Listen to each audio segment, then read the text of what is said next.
Force. So force, when applied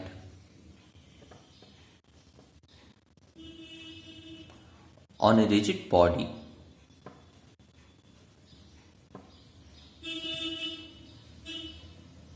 can only cause motion in it,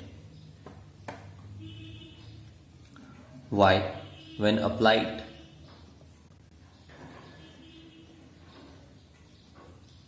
on a non-rigid body,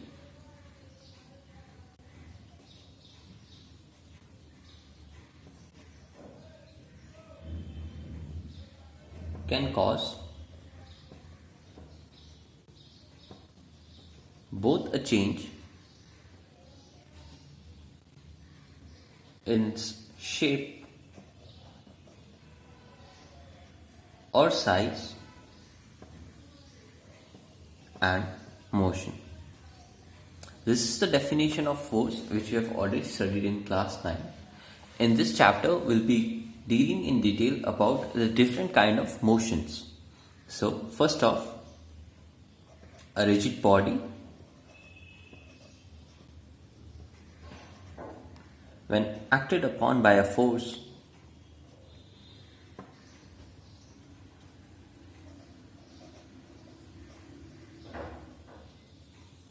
can have two kinds of motion.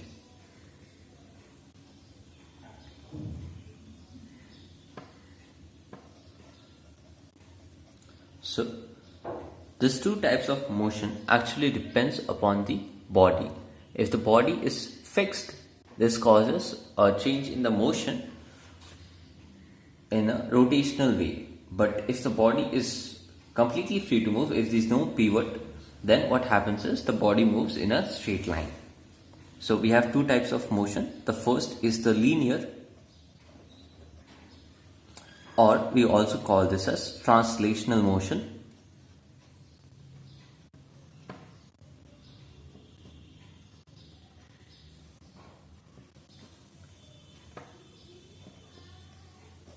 When a force acts on a stationary body,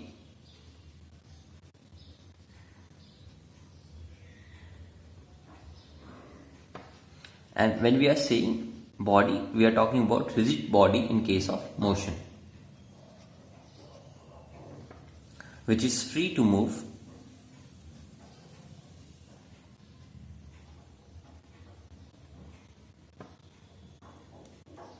The body starts moving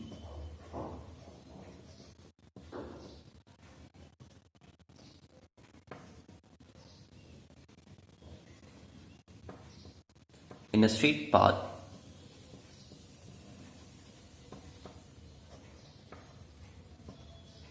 in the direction of force.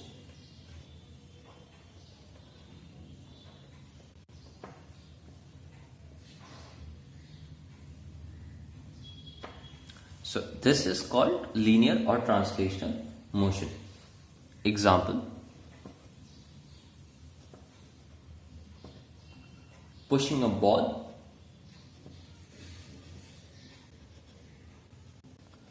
lying on the floor.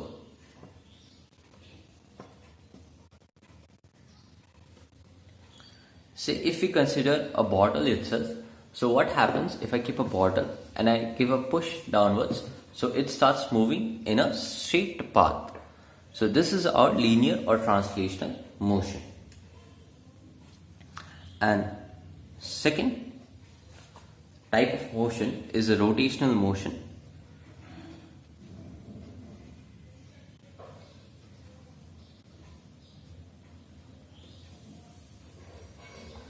If a body is pivoted at a point,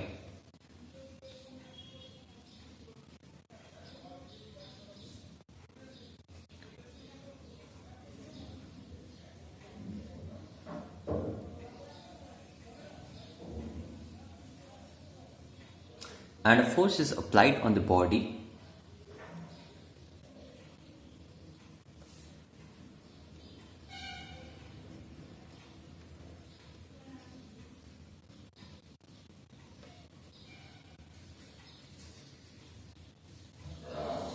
at a suitable point.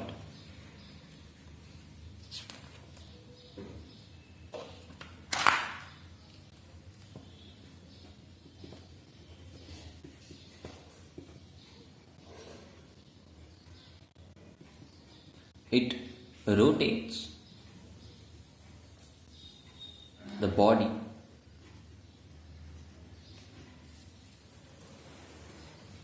about the axis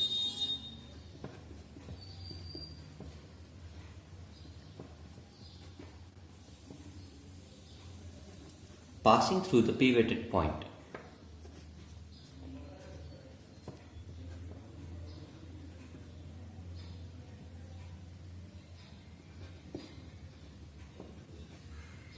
So this is the turning effect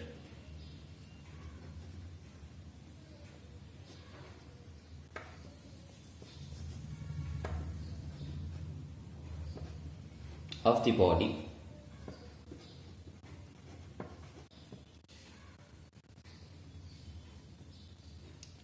This is the turning effect of the force and the motion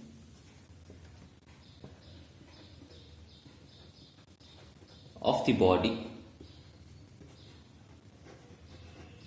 is called rotational motion.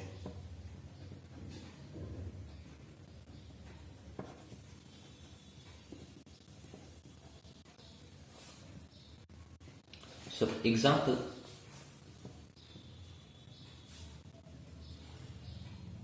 a wheel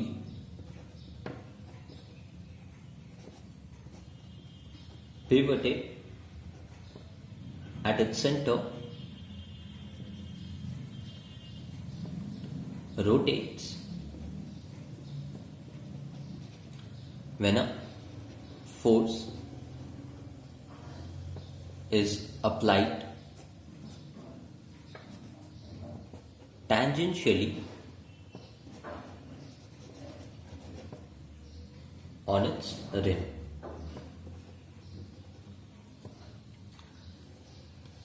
So think of a wheel like this, and it is pivoted, means it is fixed at this point. So this point is fixed. Now if you apply a force in the tangential direction, so if this becomes the direction of force and this is the pivot, so what happens is this wheel will start rotating. So this rotational motion is caused when a body can move but is pivoted at a point.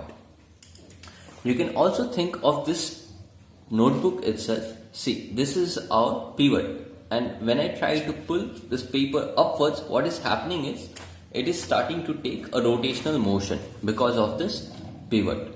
Hence, what happens is it shows rotational motion. So whenever his body is free to move but is pivoted at a point, it starts moving in a rotational motion if the direction of force applied is suitable.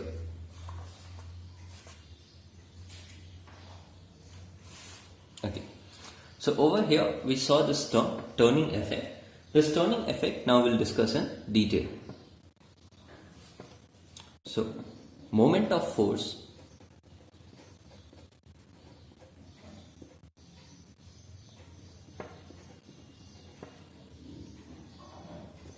or this is also called as torque.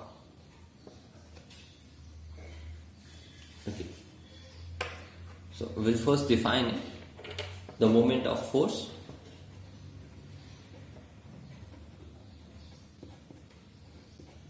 this is our definition. The moment of a force or torque is equal to the product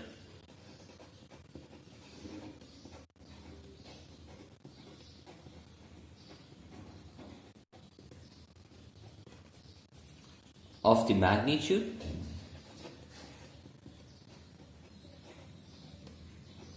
of the force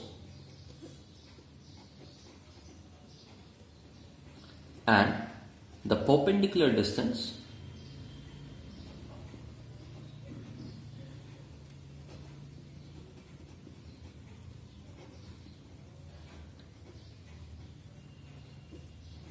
of the line of action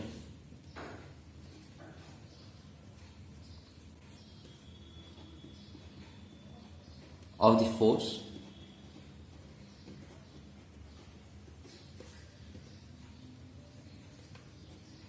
from the axis of rotation.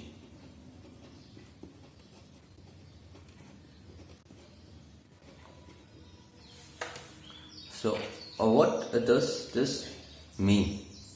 The moment of force is equal to the product of magnitude of the force. So, magnitude of force is basically, okay, this is our first factor that moment of force is depending upon, that is the magnitude of the force. What amount of force are we applying on the body? And second, the perpendicular distance of the line of action of the force from the axis of rotation. Okay, let's consider this notebook itself again.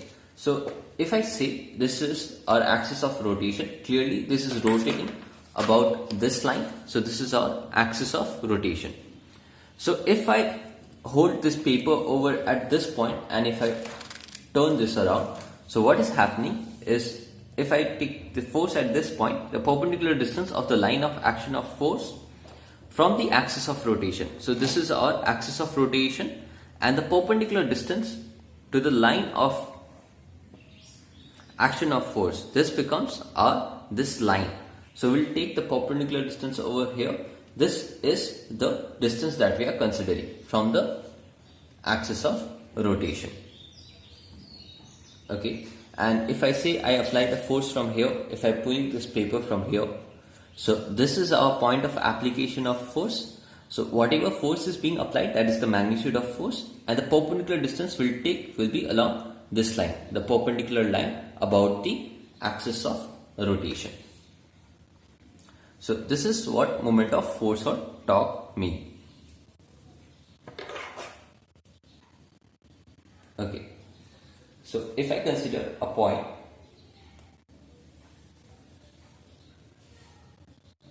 say the pivot is O and the point of application of force is P, consider.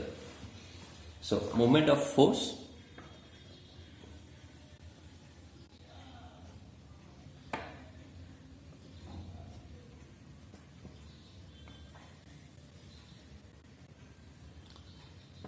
about the axis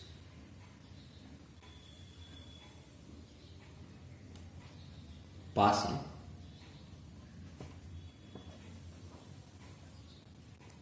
through point O is equals to force into perpendicular distance. This distance that we consider should be the perpendicular distance. Force into the perpendicular distance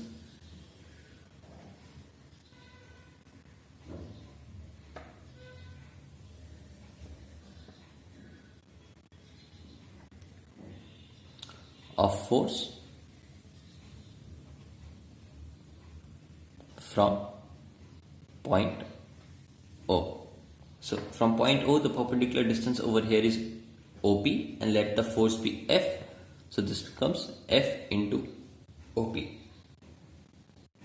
While solving this in question, you can take the perpendicular distance as D, R or any other alphabet according to your convenience, but do mention it while solving them.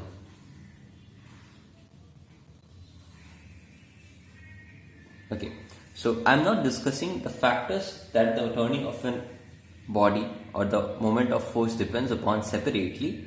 This is our first factor, the magnitude of the force, and the second factor is the perpendicular distance of the line of action of force from the axis of rotation. You do not need to remember the factors separately. It is basically the same that is there in the definition itself. Okay. Now, as we can see, moment of force is directly depending upon force, directly proportional to the force, and moment of force is directly proportional to the perpendicular distance from it.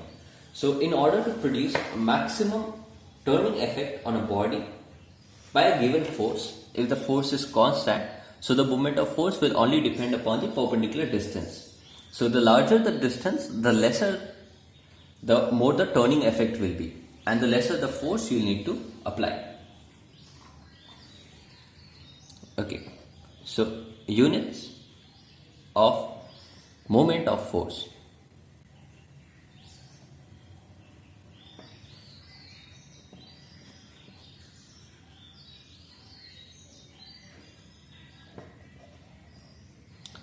The SI unit of moment of force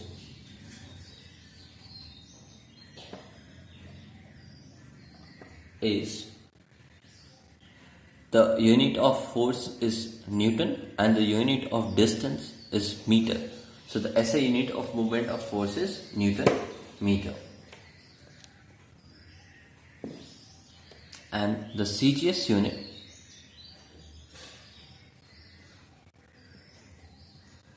of moment of force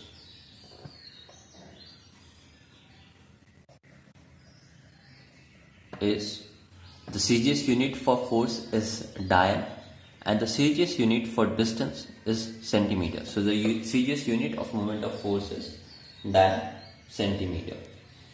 So the relationship between them, 1 Newton meter will become 1 Newton is 10 to the power 5 dian and 1 meter is 100 centimeter, that is 10 to the power 2 centimeter.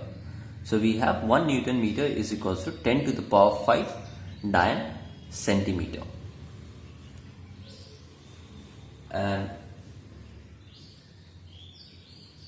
the SI unit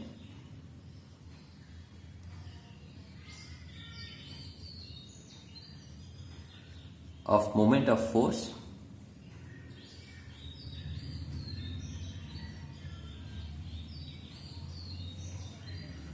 is kgf meter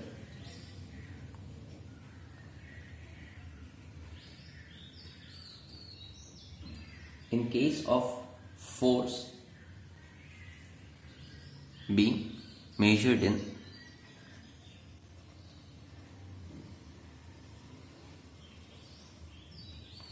a gravitational unit.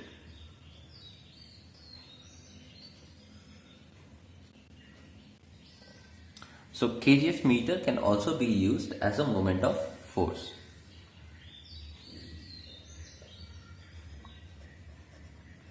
The SI unit, the CGS unit of moment of force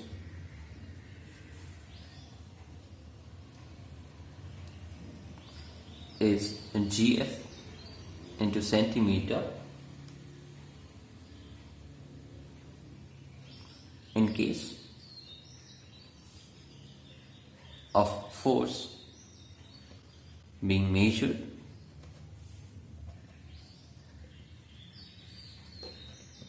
in gravitational unit.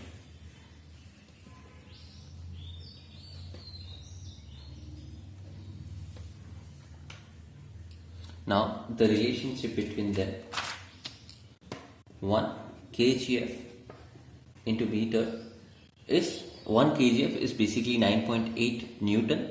So 1 kgf is 9.8 Newton and meter will mention as it is.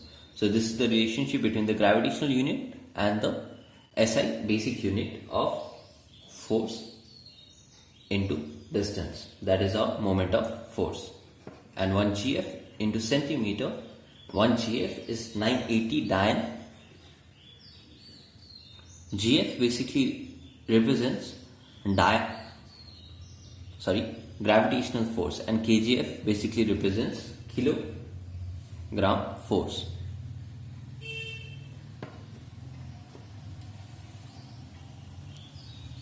Okay, the next topic we are dealing with is clockwise and anti-clockwise movement.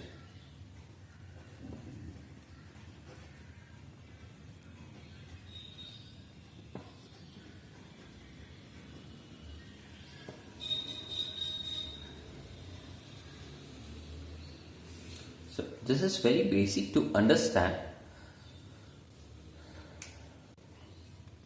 So upwards motion is taken as positive from the mean. The downward portion is taken as negative. Now consider a bottle cap. So if I start moving this in, say, this motion, that is the anti-clockwise motion, what is happening is this bottle opens, because anti-clockwise direction produces upward motion, that is the positive motion. And if I turn this in the clockwise direction in this way, so clockwise direction moving this bottle cap, what we see is that it closes. So clockwise motion is producing downward motion. So downward motion is taken as negative. So from here we conclude that if the effect on the body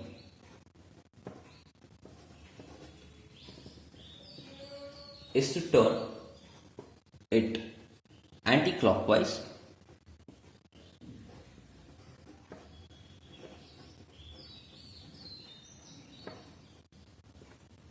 the moment of force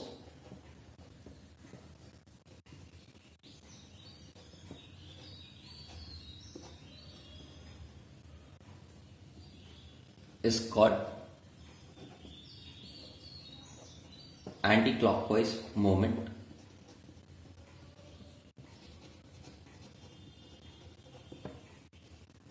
and is taken as positive since it produces upward motion.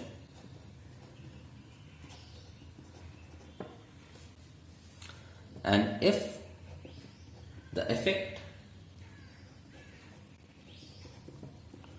on the body is to turn it clockwise, the moment of force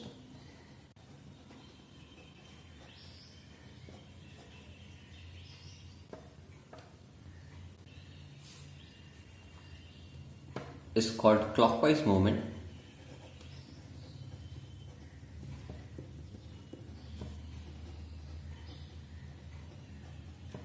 and it is taken negative.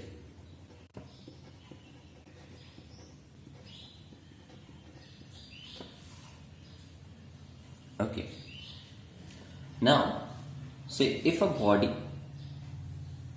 is at rest and you need to change the direction of movement. So direction of movement can be changed in two different ways. So just rather than starting right away, let's mention the direction of rotation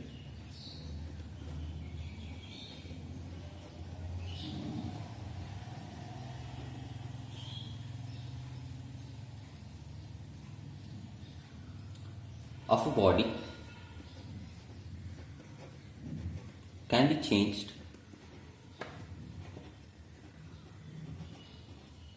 by two ways.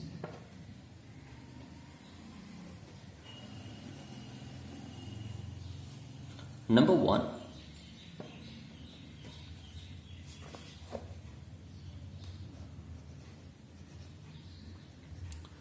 by changing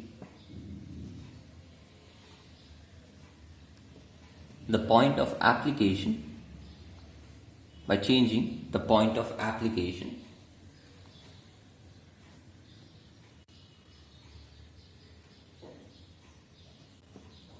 of force, and number two, by changing the direction of force.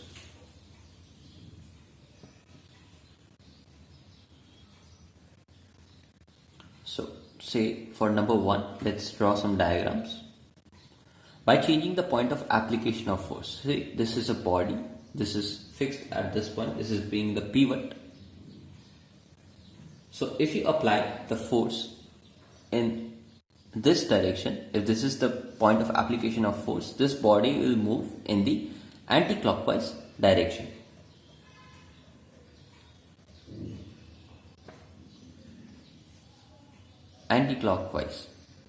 And consider the same body So we are only changing the point of application of force. The direction of force is remaining the same. We are only changing the point of application. Initially we are applying force at this point. Say this is A, say this is B. Now we are applying the force at point B, the direction remaining the same.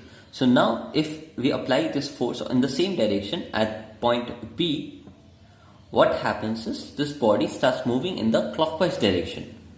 So the movement becomes clockwise. And for the second one, by changing the direction of force, say we take again this one, say pivot, and say we have an axle.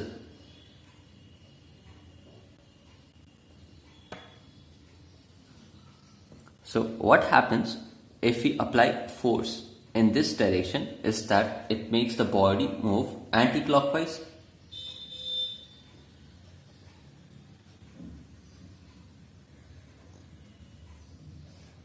And if the same object, pivot,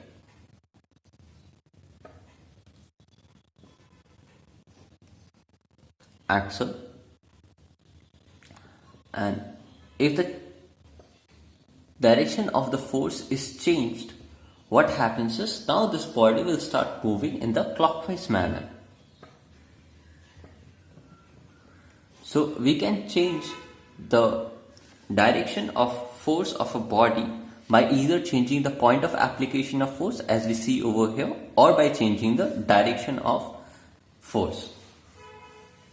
Okay, one more thing, this taken as positive is basically the upward direction, and this one is taken as negative is basically the inward direction. So anti-clockwise is positive as it produces upward motion, and clockwise direction is negative as it produces inward or say downward motion. Now we'll deal with some common examples of moment of force.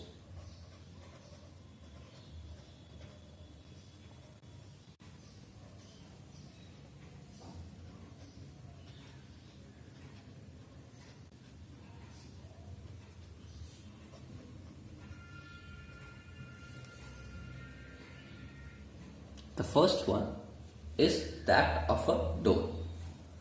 To open or shut a door,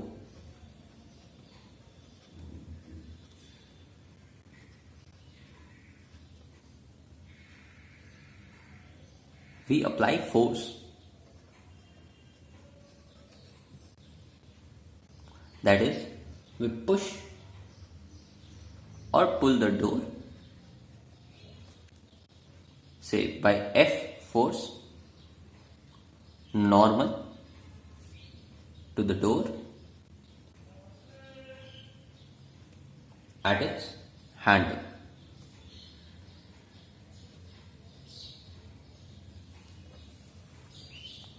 Okay.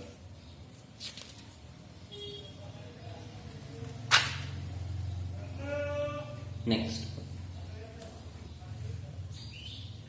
we notice or it is observed that much greater force is required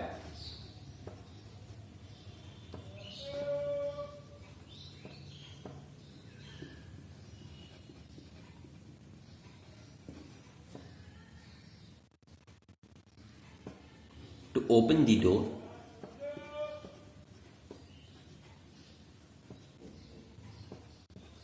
and if the force is applied at the hinge,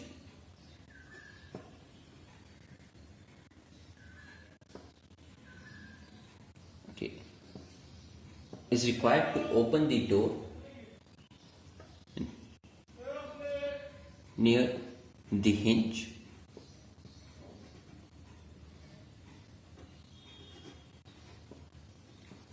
and if the force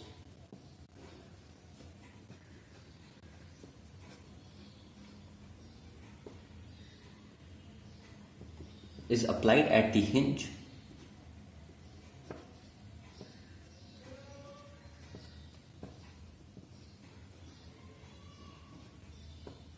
howsoever large the force,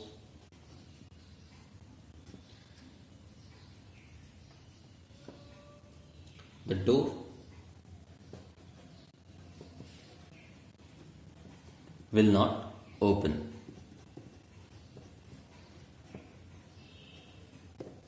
Okay.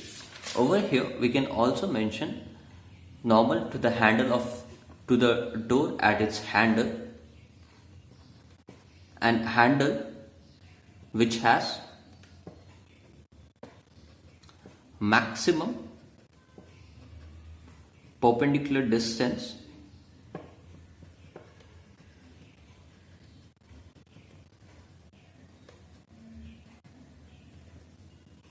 from the hinge.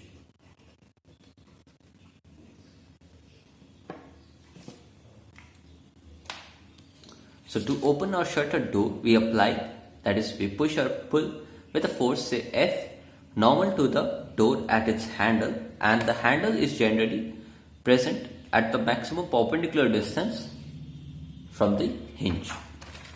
And we notice that much greater force is required to open the door near the hinge, and if the force is applied at the hinge, howsoever large the force, the door will not open. So let's consider this as a door. This is also producing motion like that of a door. So if you have to apply force at the end, generally the handle is present over here for a door. So if we apply pressure at this point or force at this point, the movement is very easy. We do not put much force, because the perpendicular distance from the axis of rotation is maximum. Think of this as the hinges that is present in the door. If you have to pull the door or open the door by applying force that is towards the hinge, what we will see is we need to apply more force as compared to the initial case, because in this case the maximum perpendicular distance was there, so easily this would turn. But by applying force towards this point, the point in between towards the hinge, much larger force is needed to turn this, because the perpendicular distance is reduced. And if howsoever large the force we apply at the hinge, from the hinge it will not open, howsoever large the force may be, because at the hinge the perpendicular distance is 0. With 0 perpendicular distance, moment of force, as we have seen, is force into perpendicular distance. So if the perpendicular distance is 0, force howsoever large it is, anything into 0 becomes 0. So we'll get the multiplication as 0, so the moment of force will become 0. There will be no turning effect of the body.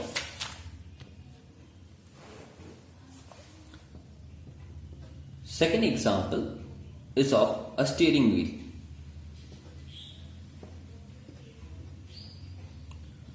For turning a steering wheel,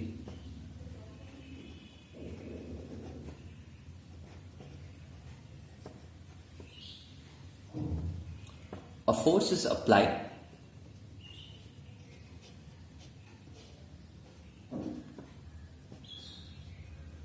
tangentially on the ring of the wheel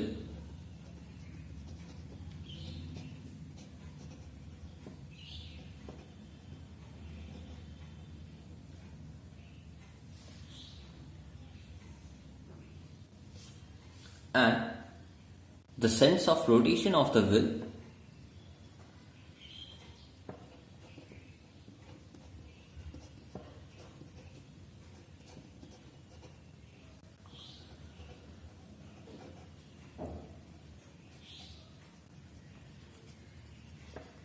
is changed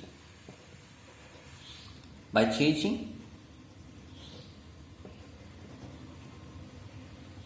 the point of application of force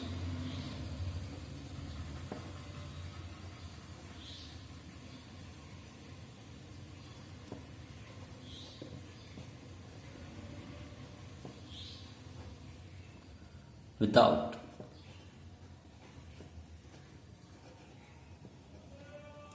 changing the direction of force.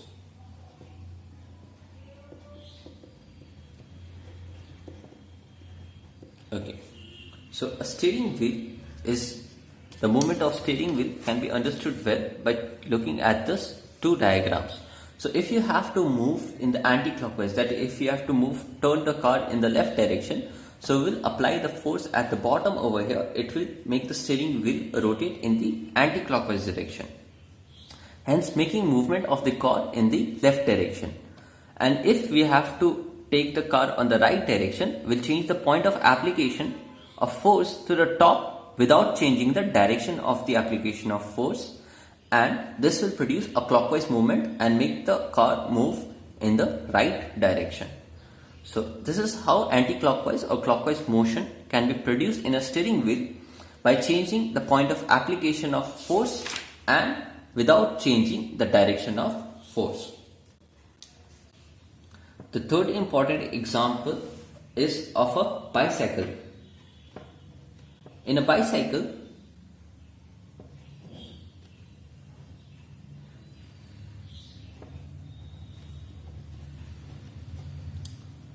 to turn the rear wheel,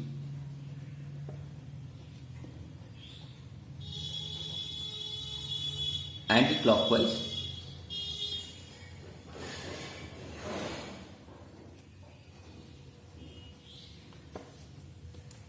a small force is applied on the foot pedal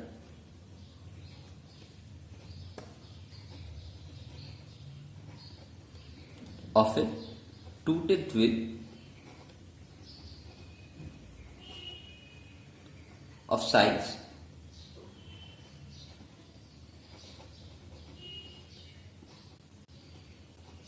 bigger than the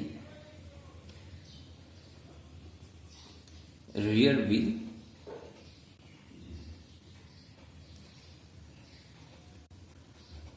so that the perpendicular distance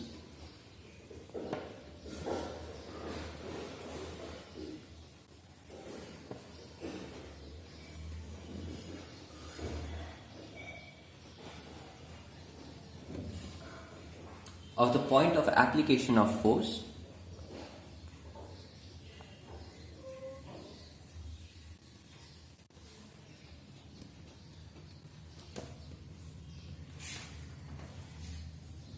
from the axle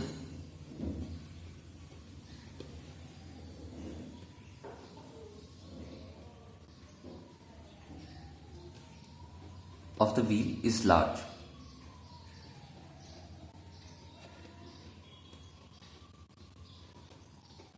So in a bicycle, to turn the rear wheel anti-clockwise, a small force is applied on the foot pedal of a two-tip wheel of a size bigger than the rear wheel, so that the perpendicular distance of the point of application of force from the axle of the wheel is large.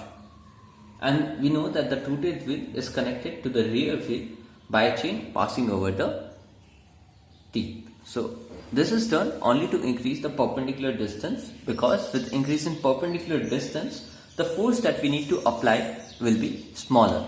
So we conclude that from all these three examples, the larger the distance or the perpendicular distance,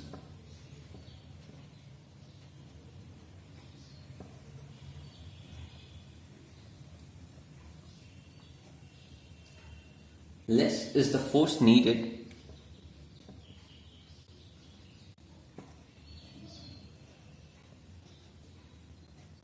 to produce the same turning effect.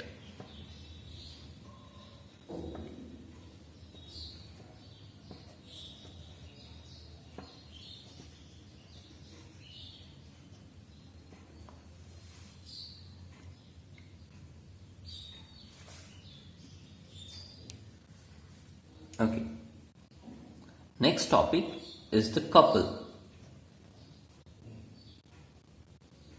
So couple is basically to equal and opposite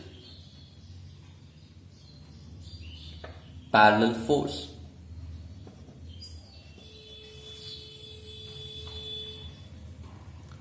Not acting along the same line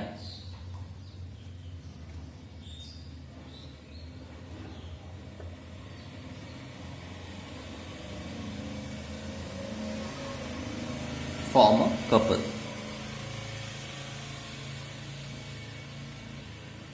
A couple is always needed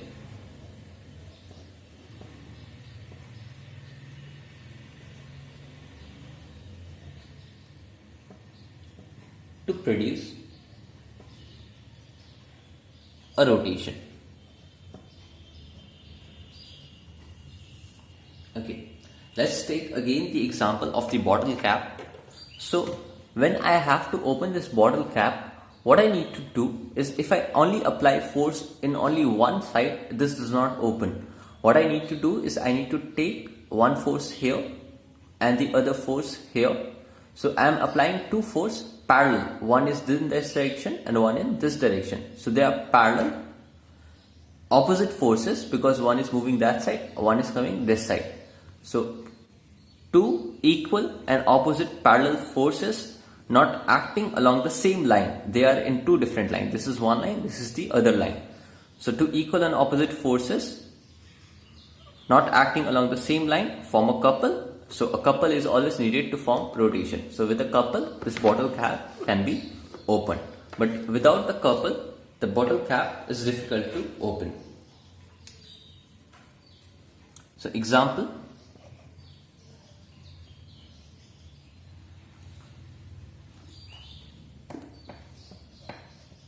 tightening the cap, turning a water tap,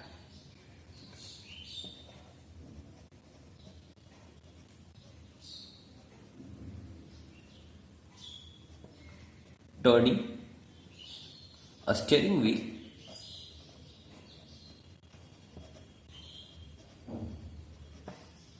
etc. Okay, now we'll see how a moment of a couple is formed. So for this, we'll take the help of a diagram.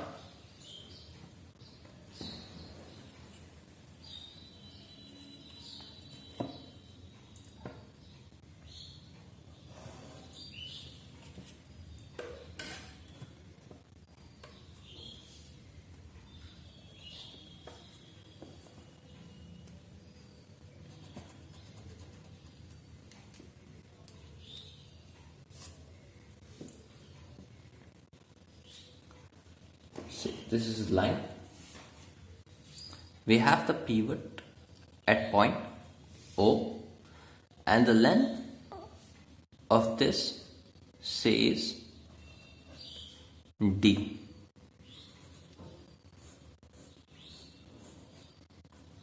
So the length is D. Now say we take a couple. So one in this direction, other in this direction. So two equal and opposite forces. So the forces must be equal. So if this is one is F, the other must also be F. This O is our pivot. So this point say is A, say this point is B. So let's see how we find the moment of couple.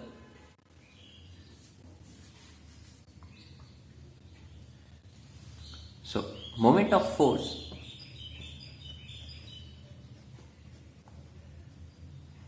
F at end A is equals to F into OA.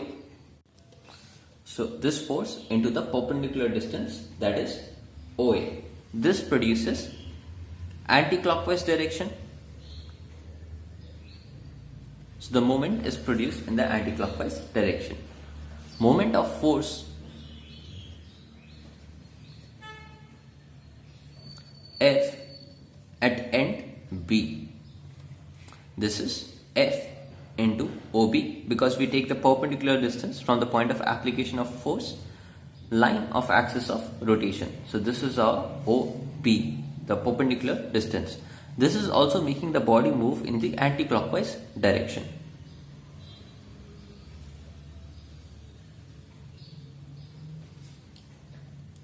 Now,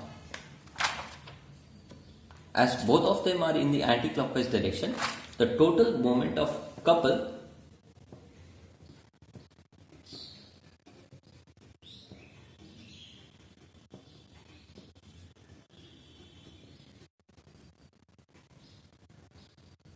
will be F into OA plus F into OB, which is F into OA plus OB.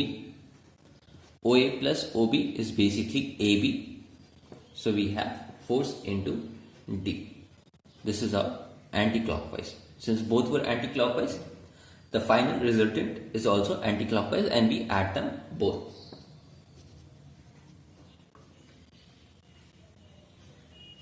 So from this we can conclude that moment of couple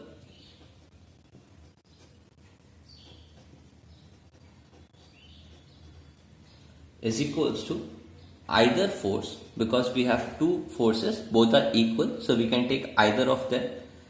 So that is either force into perpendicular distance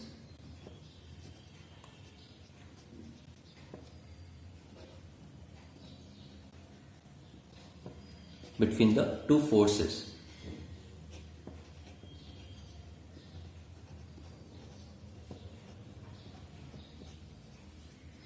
So while solving we got D. This D is the distance between the two forces, and this D is also called as the couple arm between the two forces, or we can see this perpendicular distance as the couple arm. With this we come to the end of first lecture. In the next lecture we are going to discuss about equilibrium, principle of moments, and we'll solve questions relating them. Thank you.